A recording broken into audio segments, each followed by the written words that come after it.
Now let's go over the main definitions of cost and handmade business cost. There are two main types of business cost: fixed costs and variable costs. Fixed costs are costs that you have to pay whether you are making a single sale with your handmade shop in the month or 1,000. They're often called overhead or operating costs because they're what it costs you to operate your handmade business. They are called fixed costs because they do not vary based on the number of items that you create and that you sell. Often they actually are recurring expenses that you have to pay either monthly or quarterly or yearly. They include things like office or studio rent, your website hosting cost, office supplies, depreciation of equipment, insurance, bills and utilities, recurring software subscriptions, fixed labor cost, and advertising and promotional expenses if those were budgeted in advance. And what I mean by that is that advertising and promotional expenses would be considered a fixed cost if you have a budget every month. So for example, you know that every month you spend $200 on Facebook advertising, and that amount is not going to change. That's something that you have decided in advance and it's a part of your budget, then that could be considered a fixed cost. Now, what are variable costs? Well, variable costs are costs that increase or decrease depending on your production volume, meaning that the more products you make and sell in a month, the more you will have to pay in variable costs. They can be directly linked to the creation of your products, in which case they are called cost of goods sold or COGS, COGS. And cost of goods sold are the direct cost of producing the items you sold in a given month. This includes the raw materials and supplies needed to create your products, the labor cost directly related to the product creation, packaging costs for each product. So when you sell your item to a customer, you have to have some packaging around it to be able to ship it to your customer. And the cost of this packaging would be a part of the COGS or cost of goods sold as well.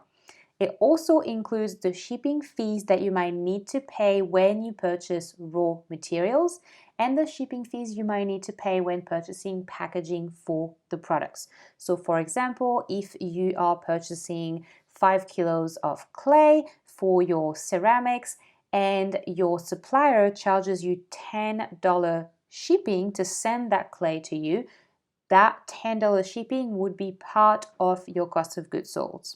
And same thing with your packaging. So when you purchase the boxes or labels or tags that you're using for packaging your products, if you have to pay shipping fees to order and receive those packaging supplies, you would add them up in your cost of goods sold.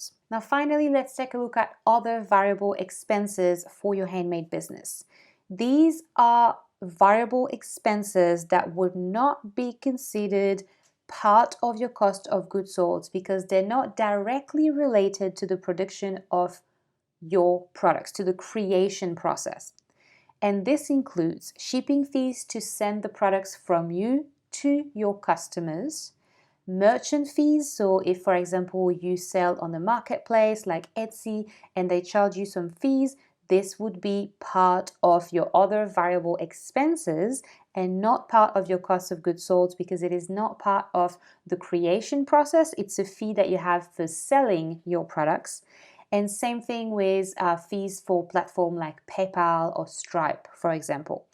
And finally, advertising and sales commissions, if they are not a fixed budgeted in advance amount, but they depend on how much sales you're making. So remember, when we talked about fixed cost, I told you advertising could be a fixed cost if you have a set budget for it every month.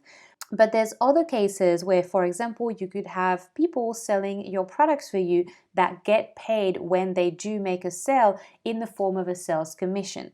And in that case, that would be an expense that only vary and that only increase or decrease based on how many products are being sold.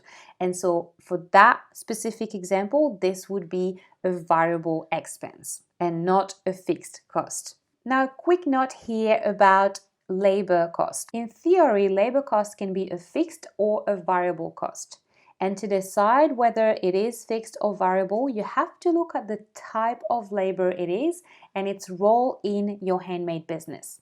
For example, a shop manager or a social media assistant who gets paid a monthly wage would be a fixed cost because this wage would need to be paid regardless of how many products you sold in that month. On the other end, if you sell clothing items, for example, and you hire a seamstress to help you make all or part of the products, and the contract is based on an hourly wage, you would pay more or less each month based on how many items needed to be created and have been sold. This would then be a variable labor cost. So when it comes to handmade businesses, a common mistake is to forget to account for variable labor cost. As the entrepreneur and the business owner, you don't necessarily pay yourself after each hour worked. You take an income from the profit that you get at the end of the month. So it's very easy to just make the products without thinking of that activity as paid work. Your products being handmade, you will spend a fair amount of time actually making your products, and you need to account for it. A great way to think about this is to think about what would happen if you were to hire employees as you grow your business to help you with producing more items. Wouldn't you need to know how much time each product takes to create and how much you would need to pay each employee accordingly? Because suddenly your variable labor costs, which might have seemed non-existent when you were the only person creating the products, become a real expense that you need to pay each month. So even if you're the only one creating products as of now, treat your variable labor cost as if you weren't and as if you needed to be paid for each minute spent working on product creation. This is crucial to come up with a profitable pricing strategy and will also be extremely helpful if you do decide to hire help later on.